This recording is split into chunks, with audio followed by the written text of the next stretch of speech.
بصرے کا گورنر حجاج بن یوسف بڑا ظالم آدمی تھا، تو حضرت سعید بن جبیر رضی اللہ تعالیٰ عنہ ایک تابعی بزرگ تھے، تو آپ اس کے غلط کاموں پہ اسے ٹوکا کرتے تھے۔ وہ ظالم تھا، آپ اسے ٹوکتے تھے، تو جب روک ٹوک ہونے لگی تو یہ جو بادشاہ قسم کے لوگ ہوتے ہیں ان کی خواہش ہوتی ہے کہ ہمیں پوچھنے والا کوئی نہ ہو۔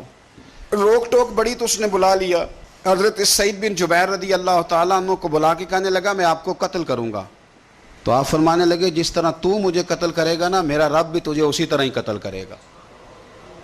اللہ والے تھوڑا کسی سے ڈرتے ہیں، وہ اسی طرح تجھے قتل کرے گا۔ کہنے لگا حضرت سعید بن جبیر رضی اللہ تعالیٰ عنہ سے کہ اگر آپ مجھ سے معافی مانگ لیں گے تو میں آپ کو چھوڑ دوں گا۔